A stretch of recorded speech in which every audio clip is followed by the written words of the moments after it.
చాలామంది అంటారు కదా, నువ్వు ప్రార్థన చేయన్నా, ఇంకంతకు మించి ఏం చేయలేవు.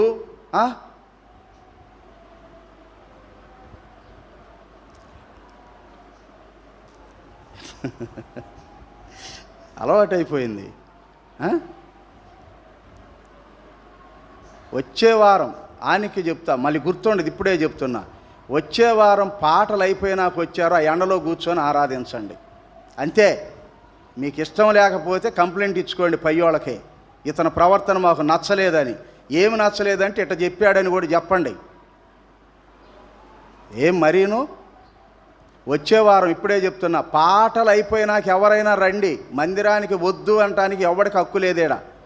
రండి, ఆ బయటనే కూర్చొని మీకు ఇష్టమైతే, దేవుడు అంటే అంత ఇష్టమైతే బయటనే కూర్చొని ఆరాధన చేసుకొని వెళ్ళిపోండి చక్కగా.